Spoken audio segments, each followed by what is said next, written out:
Today on Geek Nerd Tech, Facebook revenues are rising and Avengers Infinity War is breaking all records. Fasten your seatbelts. Let's get right into it. You are tuned in to Black Hollywood Live's Geek Nerd Tech.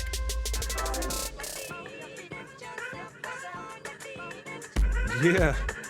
Welcome to Black Hollywood Live. This is Geek Nerd Tech, also known as G&T. I'm Akili Shine, your host, where we cover the best technology and geek and nerd stories in the land. To my right, back in the building, Joe K. Braswell. He's been off on sabbatical. Hey, man, what's good? It's good. I'm back. Back in the building. Back in the building. Yes, sir. G&T, BHL. I'm excited. Like I said, I don't even know, how a microphone works. Stop it. I don't know how to talk anymore. But tech stories. Yeah, you already know what's up, man. Stories. We got plenty. When we started this show almost going on 4 years ago, man, it's just been crazy, man. But hey, catch us up. What you been working on, man? Oh God. Well, I had a talk show. The talk show on Viacom's VET. Yes, sir. We have a couple of documentaries that we've been in the lab with, and a couple more television shows, and I don't know, just trying to produce TV like you. So essentially, you've been eating. You've been getting this money. Yeah, trying to eat, but but also still a nerd, still a geek, still follow tech news. Yes, so, sir. Yeah. But it's good to see you. You've been holding it down. Everything good? I've been holding it down, man. Everything's good. Yeah, man. Just you've missed a lot of critical stories that have happened. Yeah. But hey, I'm glad you're back. We're gonna rock it. But when I left, every other story was about Facebook and Facebook's growth, Right. And Facebook's acquisition of something, Facebook's PR spin. We're still in the same I'm times. sure everything's changed. Nothing has changed. And speaking of Facebook, let's just hop right in, man. Right. So Facebook is killing it, bro. Like still killing. I know that you're like a hater of Mark Zuckerberg, but it's all good. But they bringing in them bees, bro. 2.2 billion monthly active users, up almost 13% since the same period of last year. Facebook is getting it done. Even through the whole Cambridge Analytic data scandal, they're still bringing in the revenue, man. And I guess the thing is, like, you kind of hit the nail on the head. Facebook's ability to kind of like survey the marketplace and like, okay, this is what's going on in the zeitgeist. Let's watch a little bit, let's see what's happening, and then let's try to like re-engineer it and do it much better. Right. And Facebook has done that time and time again. Sure. I mean, we look at Instagram, we look at all the things that they've kind of killed off. Yeah. And so Facebook is known to do that. And so my question to you is, why do you think that people, even through all the scandal and people's information not being protected and, elections being hacked and privacy issues, Facebook is still on the incline? I think unfortunately, this is a number I'm pulling out of my ass, but I want to say 50% of the active Facebook users view Facebook as a utility, like you viewed the phone company or the electric company back in the day. Like it's just something that is there. Don't know how it works. I pick up my phone, there's a dial tone. I dial, I hang up. I don't know all the wires work and what they're doing in the corporate suite. Like, that people view Facebook as that now. Facebook is so ubiquitous and so, in our culture that my mom and aunties and grandmas and even people in my peer group, I'm middle aged, and people in my peer group and up, they don't really know how the sausage is made. Right. They just fire up the Facebook and stories are coming at them and people are sending pictures of babies and friends and that's all they know. So I'm saying that to say that like we don't care. People don't care. And we as is evident by our election, not to get political, but like people are not paying attention.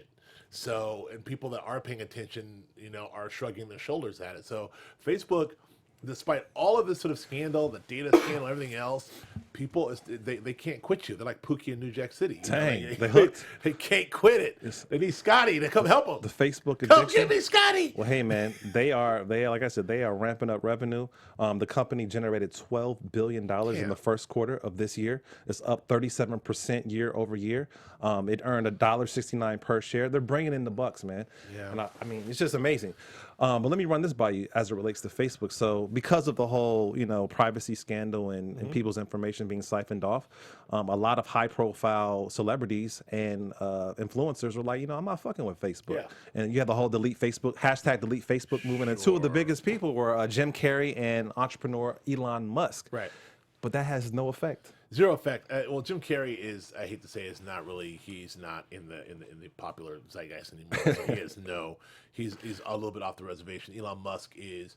I mean, Elon Musk runs essentially a technology company as well. So the Tim Cooks and Elon Musks and Jeff Bezoses of the world. And Dote and Serge and the YouTube guys, the Google guys don't get to sort of say shit about Facebook because they're competitors. Pretty much. However, what I will say is that the delete Facebook thing is a tough one because I was going to delete Facebook. I drafted. Really? You were part of the hashtag delete Facebook movement? Listen. This is a true story. I drafted a full post, a Facebook post. I swear this happened about talking about how I'm off Facebook and I just can't. Blah blah blah blah blah. But you can catch me on Instagram. I can't. I'm out. Which is owned by Facebook. So what are we talking about here? Pretty much. So I don't know what to do myself because I'm cool with Instagram. I love Instagram. Of course. And Instagram has got me just like Facebook has got my peers and my parents. Yeah. So I don't know what to do. Yeah, so it's not gonna have any effect because I'm speaking from experience. Who is not a fan of Facebook, and not a fan of Zuck. I'm the opposite of you. I am a fan. Like I love Facebook. I feel like I just seeing it evolve from me being in the college years to now, and I mean I get it. Like it's so expansive that it includes so many different demographics. But again, 2.2 billion active users. They got so many people using it. But there's something on Facebook for everybody. They can lose 1 billion and keep it moving. 100%. Like seriously. I'm just so admired by how they've just been able to innovate and dominate for such a sustainable amount of time. And one of the things I mentioned earlier was just how they're able to, again, survey the market, see what's out there, and make it better. And one of the things they're doing now is they're going to, implement kind of like a Reddit feature into Facebook where you have this downvote feature where you can actually dislike something. So we all know that you can make a comment and like things. But what about saying I don't like something? And so they're actually beta testing it right now in Australia and New Zealand. And so I guess the question is, do you think that this is something that is long overdue for the platform? And do you think that people are going to react to it in a positive or negative way? It's hard to say. I mean, this is, Facebook is really good at sort of, again, surveying the landscape, seeing what's out there, and then acquiring it or trying to acquire it. If they can't acquire it, then they just copy it. And they tried to acquire Snapchat multiple times. Yep. Didn't quite work out, so they made Instagram stories and made some more stuff. And what's happening with Snapchat? Yeah, exactly. So they've know they couldn't get their hands on Reddit, and so what were they doing? They're making their own Reddit. Exactly. It's like so. I don't know. I mean, it's hard to say. Some of the stuff takes like Instagram, and like Instagram's morphing into Snapchat, and some of the stuff doesn't take.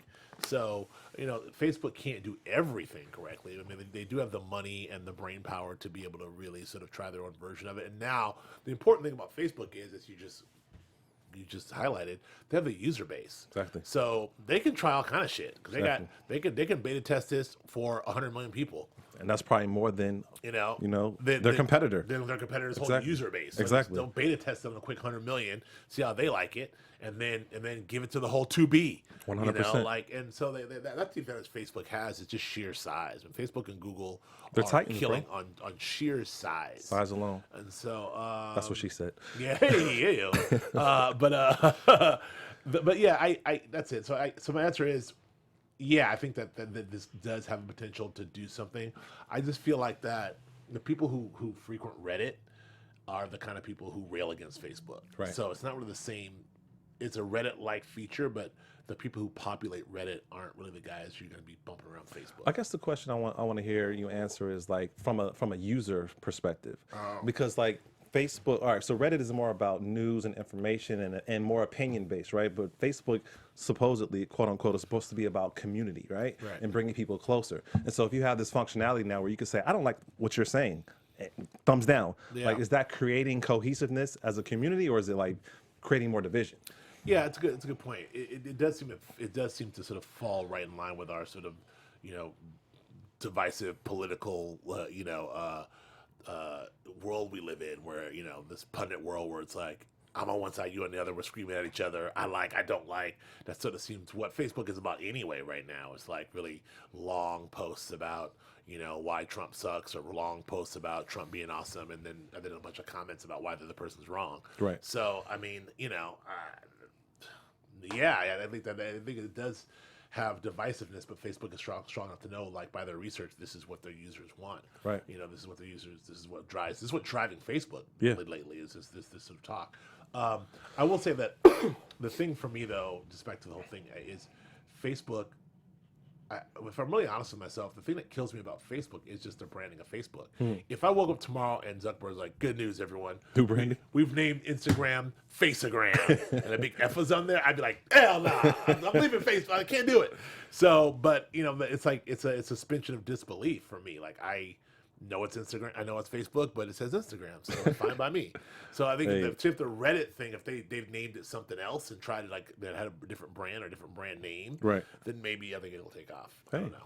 Well, another thing that they're also developing is the Tinder killer, right? Oh, so they want to even get into the whole dating world in terms of how single people or even like open relationships interact on social. Right. And so they have announced at their F8 developer conference that they're going to be testing this as well. And so their major competitor is a company called Match Group. They actually own the dating app Tinder, and so they want to be able to figure out a way to, and I guess they don't want to create an app that's just like Tinder, where it's like an app for hooking up, but more so a conduit to establish more fluidity in meeting new people outside of your friend circle. Right. So yeah, like Facebook might recommend friends to you based on the friends you already have, but what about getting even beyond that into other communities and seeing if there's some commonality where you can relate to people in that sense.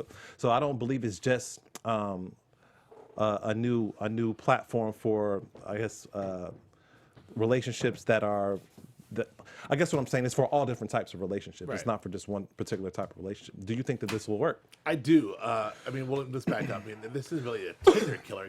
Tinder is very specific. Tinder's about, let's not get twisted. Twister's not a dating app. It's a hookup app. Pretty much. It's not about like, well, I want to go on some dates. Exactly. It's like, the nature of you finding person on Tinder is for a very specific reason, 100%. Usually. Yep.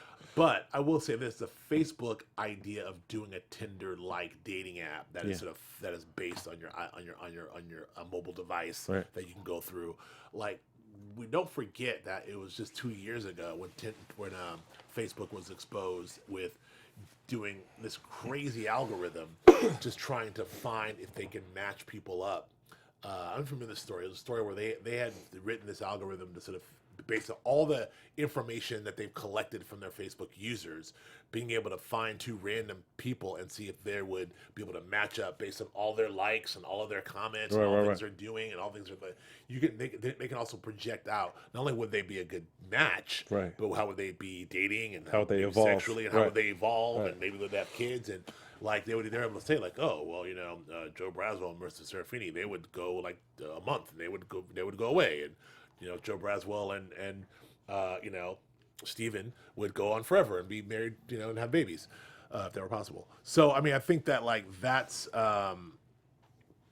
something, because they already have all that data and they really have this stuff on lock already. Pretty much, it's already been built. It's already in their weird Facebook R&D vault, which has all kind of shit we don't know about. Exactly. So it's like. It won't surprise me if like year after year, like, oh, good news, we perfected this. Here it is. Because we've been doing R&D on it based on the billions of data points we've been collecting over the last 10 years of your shit. So let me ask you this. I mean, I don't believe that when Tinder first started that, I mean, it definitely has that kind of overshadowing of it's the hookup app now, but I don't think that's what it was when it first started. Right. So I guess my question is, do you think that if Facebook brings this to market and they, start to really get people using it, do you think over time it'll get slutted out like Tinder was? I think that it depends on how much Facebook wants to lean into those aspects of it. Because Facebook can say, if they want, they have the reach. They can say like, hey, this person is a good person to date and have kids with. This person is just a good person to hook up with. Yeah. Like, this is the smash circle, the smash circle. This is a relationship circle. So what circle you want to go in? Like, and if there's some overlap, good for for you. Concentric circles? Exactly. There might be some overlap, All right. but because Facebook has that data, and I feel like that's kind of where we're going in general. And I think that companies like Facebook and Google are going to be, and Amazon for that matter, will be instrumental in, because of the amount of data that they're collecting over the last 10 years. If you think about the data they're collecting over the next 20 years and what they're going to be able to do with that in terms of predictive behavior. Exactly. And I'm not just talking about consumer behavior. I'm talking about like lifestyle behavior. Exactly. And so, yeah, I think they could be slotted out, but in a good way, figure out where to sell ads and make money off of it. 100%. Well, I'll tell you one thing that is going to be selling, and that is the Oculus Go, a new Facebook product, and it's offering virtual reality for the consumer without We having. should change the show to GNF. I know, right? Their Facebook. Go ahead. It's a headset where you can use virtual reality without a smartphone, which I think is pretty cool. It's going on sale actually today in 23 countries. And the base model is about $200. It has 32 gigabytes of storage, and there's also a 64 gigabyte version that will sell for $250. And so, Mark Zuckerberg is saying that this is the easiest entry point to get into the virtual reality, and not having the requirements of having to have a smartphone makes it way easier for people to kind of get in. Like the entry level is the entry level and the access to content is much easier now. So, do you think that this is going to go essentially? I do. I think that like the thing with the virtual reality is coming. Like it's here. Augmented reality, virtual reality, all those things are sort of here. They're coming. The biggest hurdle is trying to get the hardware. Because the gap between what's out there in software and getting it to consumers is the hardware. Yeah, there's a big hardware piece. That's the scale. You have to have a phone. You have to put the thing in the phone. You have to walk around the big thing on. So as soon as we can figure out how to like make that easier and easier to get to, and that costs money. That's right. It costs $500, and it's right. $300, and now it's $200. So the sooner we can get that price down, It's about $20. Yeah, I don't know. For me, I got this $20 headset, brother. You look at what? No. But what I mean, as soon as we get that price down and to something that where it feels like the technology shrinks, it will be there. And so I think this is every time the price point goes down by half, then you're going to get that many more users on board. 100%. So I agree. I think this would be great. And it's kind of like, I mean, what you're saying is spot on. It's like Tesla, like when they first started with the Roadster, it's like this expensive vehicle that's only for, it's like a pyramid. It's like at the top it's only for a few people that can buy it. And then round two, phase two, will make a luxury vehicle that's more attainable. Right. It still costs over $100,000, but more people can get into it. Yep. And then the third tier is we're going to go for mass. We're going to have a Tesla that everyone can get in for $30,000. And I think it's the same thing kind of with a lot of these industries where the price point starts at high because they're still testing the technology and they're still trying to find the right processors and the materials to make it. And then once they start to develop it further, then it becomes less expensive. And I think we're kind of in that territory. It's on a side note. You made me think about this, but do you consider Tesla a luxury brand? I mean, without question. Yeah, and it's interesting because I think that like I guess the technology and what it is, and that the first couple of cars are luxury cars, and the Tesla is a luxury car, no doubt. Yeah. But when they drop their price point down and are not making quote unquote luxury car prices, is it still a luxury brand? So I mean, why not? There's no $30,000 BMW or $30,000 Mercedes or $30,000 Lexus, right? But But like, is luxury only defined by the price tag? I guess this is the question. Because I think there's multiple currencies, and I think that Tesla has done a great job too in terms of the lifestyle, in terms of like the persona of it. Like, hey, this is like it's like an iPhone. An iPhone's a luxury product. Sure. And when they first drop those, I mean, prices has fluctuated because now it's like way high again. But I feel like this was the coveted product. Now everyone has them. Right. Same thing. It's still a luxury product though. And the iPhone 10s are now feel like they're luxury products. You see some of the 10, you're like, oh, okay, I see you. Exactly. Exactly. I'm not gonna talk about this guy right here because the last time you came, you had the Fitbit. I know. I finally got the iPhone Series 3 cellular joint. And I love it. Yes, like, as I knew I would. It only took 3 generations. All right, so go ahead. Yeah, but I do think this will be a success. Definitely, man. Well, we talk about all the time, growing and expanding and developing yourself and improving in life. And for those of you who share those same sensibilities, I have the perfect podcast for you. And it's a podcast right here at AfterBuzz, and it's called Conversations with Maria Menounos, podcast edition. It's hosted by actually Maria, our AfterBuzz TV founder, and it drops every Friday on iTunes. And it's a fantastic podcast. Again, it's called Conversations with Maria Menounos. It features celebrity and influencer interviews, and she breaks down all different types of secrets and tips of how to have a better focus, a better outlook on life, and just how you can develop mentally, physically, spiritually, from health to wellness to career to relationships, finances, and much, much more. Like, Maria is almost like your personal mentor. And I think listening to this podcast, you'll get a lot of gems that will help, you navigate your journey. And so I encourage everyone out there to go to iTunes and to subscribe to Conversations with Maria Menounos for free. And be sure to rate and comment. And when you do, let them know that Joe and Akili sent you there. You know what I'm saying? Again, Conversations with Maria Menounos, podcast edition. Check it out.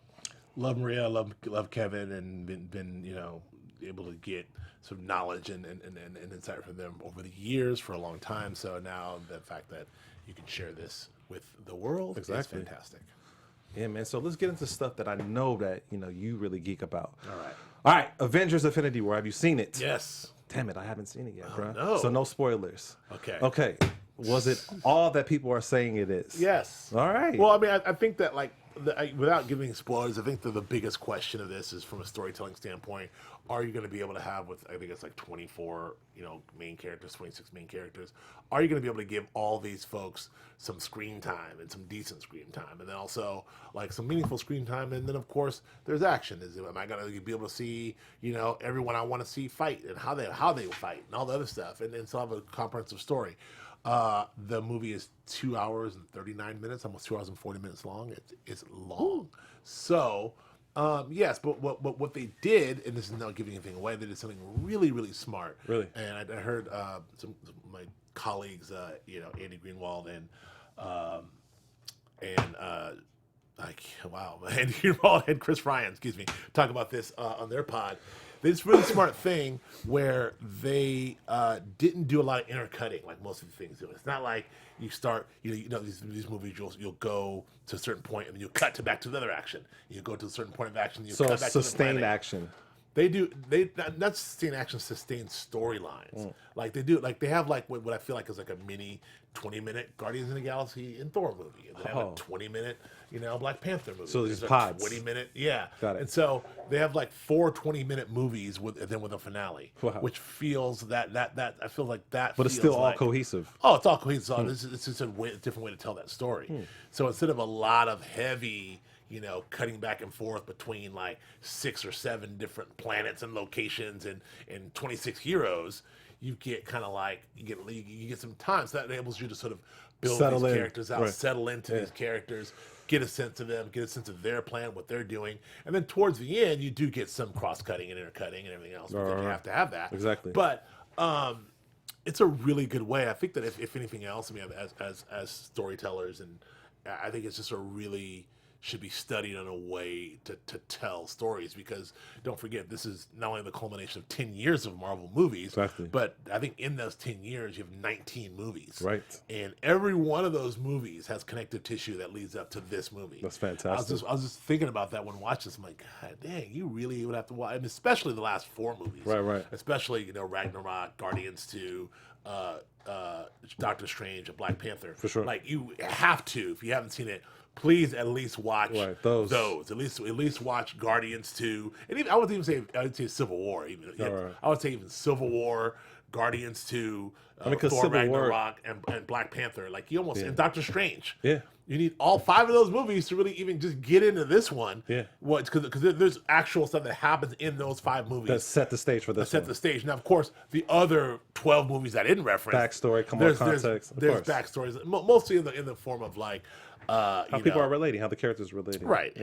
Yeah. So it's a fantastic movie. I think everyone does a great job. Well, I'll tell you what is fantastic is that they're bringing in that moolah, that money, man. It's the biggest box office opening ever. Sure.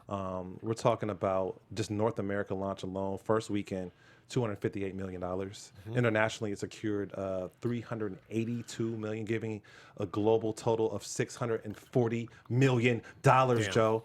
It's a lot of money. And I feel like listen, I'm a huge fan of the Marvel Studios and a huge fan of Kevin Feige and everything he's done and the acquisition of Disney. Fine. I'm also a huge fan of Lucasfilm and everything that Star Wars has done. And I'm a bigger fan of Kathleen Kennedy, who presides over both. I mean, well, she presides over Lucasfilm, but you know, she presides over Lucasfilm, and so, but I did get this sense of embarrassment of riches for Disney. That's what I was about to ask you. I want to ask you that because I feel like Marvel was kind of like sunned Lucas, like it's sunned him. It's like you're my little brother now. Like yeah, you were here in the '80s, you know what I'm saying? But like we toppled you. Like good try on trying to come back. Yeah, but like it's no competition. We're almost hitting $20 billion, my man, in 10 years. Yeah, I think that it's funny that that's one way to look at it, and I'm trying to pull this thing up right now. It's one way to look at it. But on the other hand, it's like they're all the same company. So there's a bit of I don't know, like so this is what I saw. This is an Instagram photo of it's from Kathleen Kennedy, you know, to the Marvel people. So basically from Kathy to Kevin Feige. Some reverence. It's a bit of like, you know, from studio head to studio head, you know, from me, Kathleen Kennedy, to you, Kevin Feige, and it's basically someone passing over the light. Looks like Ray passing the lightsaber to Iron Man, saying like, and the note is, oh God, I can't remember barf. The note is, from a galaxy far, far away to Earth's mightiest heroes. Congratulations on the biggest opening weekend in history. From Kathleen and everyone at Lucasfilm. Get out of here. Exactly. They're just, and Disney's just like laughing, man, swimming in cash, swimming in and money. it just came as maybe as a jaded middle-aged guy, just kind of brought to life that my favorite IP that I love, both these things I love, are really just corporate, you know. Hey, but they're doing money machines. They're doing a great job. They created the infrastructure and they're raking it in. Yeah. But one thing we didn't get to share on the show was the whole Black Panther. Just going through that whole experience of watching the movie, and just man, like we're still making records with that movie. But yo, since you haven't been on the show that long, let's get into your mind about Black Panther. What are your Black Panther takes, bro? God, Black Panther. Just I mean, this is from February to now, and the movie's still resonating. I do have a confession to make about Black Panther. Oh no. I didn't see it. That would not be funny. No, I only saw it once. I've only seen it once, which I really wanted to see in the theater multiple times. I just didn't have the time. We were able to take. This is not a humble brag, but we were able to take our whole staff to see Black Panther, and as we have a 90% African American staff, so that was really special, and we saw it on opening night together. And look, I in my lifetime I didn't really understand the significance of what I was watching until I was watching it in real time in a packed theater. In terms of just, you mean like the cultural I'm talking about significance, like how dope it is to see a black-led, black-directed, superhero feature film like in real time, extremely well done, and it not done in a way that like it is.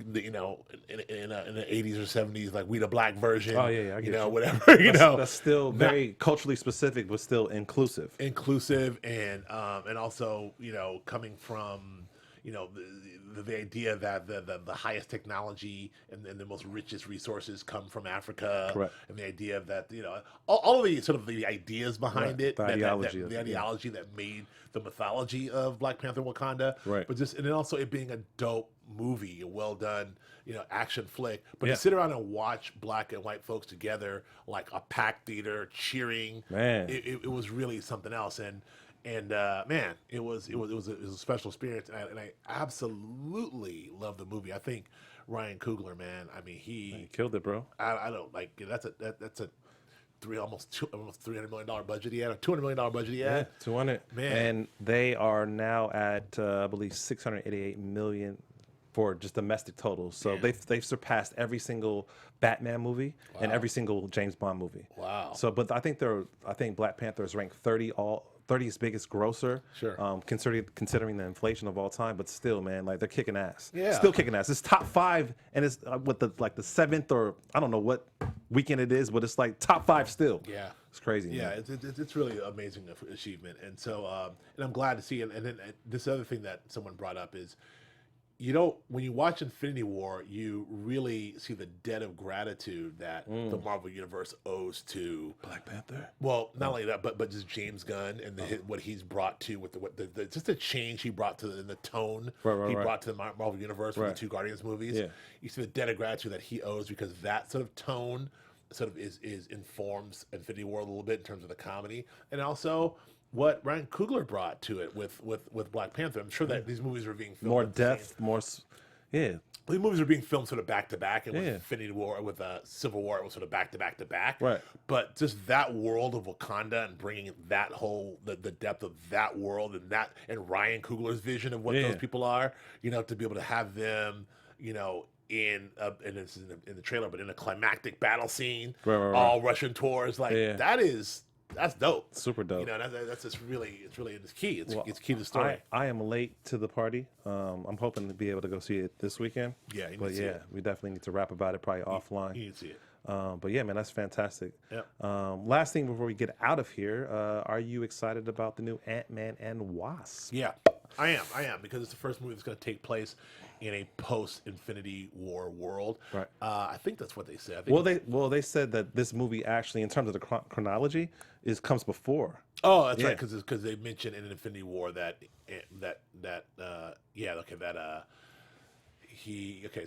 maybe it is. So maybe it's simultaneous to that, like in the way that Black Panther sort of worked that coincided with or Black Panther worked just after Civil War. It seemed like exactly. Just after Civil War. So. Okay, yeah. Well, I'm excited about it. Again, were you a big fan of just Ant-Man 1 and 2? I think the Ant-Man I liked. I liked the Peyton Reed's take on it. I would love to have seen my guy who did Baby Driver. I forget his name, but who was originally supposed to direct it. I would love to have seen. Thank you, Marissa. I would love to see Edgar Wright's take on it because I know he did a very funny trailer that's still out that kind of has his very much tone to it. But I think Peyton Reed did a great job of the Ant-Man, bringing the humor and that sort of heist. Sort of, it makes it its own world, but also connected to the larger Marvel universe, but also its own world, which is hard to do when you're dealing with a Marvel universe that has in Doctor Strange and Guardians and now Infinity War, galaxies and other dimensions and realms and aliens, and then you have I'm just doing a heist, Exactly. So it'd be interesting to see what these worlds look like, grounded in like what Black Widow's world looks like if she gets a movie, what Hank Pym's world looks like, and also even Spider-Man to a certain degree. These people's world is just kind of like very much grounded in a neighborhood situation. Exactly. More community based, more neighborhood based versus like this giant galactic or interdimensional, interdimensional with Doctor Strange. It's like it's. So you have that. I love the fact that you had that macro to micro. Like we can be so far out in terms of the imagination, but also so centered and grounded. That's the best word to put it. Absolutely. But yeah, man, that closes it out for us. Cool. Again, man, happy to have you back on the show. My back. partner, knocking it down. Yep. But where can the people find you, man? Oh, you can find me still at Joe K. Braswell on Instagram and Twitter. I'm not going to tell you where you can find me on Facebook because I might delete that joint. Stop it. Where can people find you? Man, they can find me on Instagram and Twitter and Facebook at Akili Shine, AKILISHINE. Appreciate you guys for tuning in and listening to us and downloading us and supporting us. We appreciate it. We will see you next week. Peace. BHL staff, we would like to thank you for supporting Black Hollywood Live, the first online broadcast network dedicated to African American entertainment. For questions and comments, contact us. info@blackhollywoodlive.com. Like us on Facebook, tweet us, or Instagram us at BHL Online. And I am the official voice of Black Hollywood Live, Scipio, Instagram at KingXOBay. Thanks for tuning in. The views expressed here are those of the host only and do not necessarily reflect the views of BHL or its owners or principals.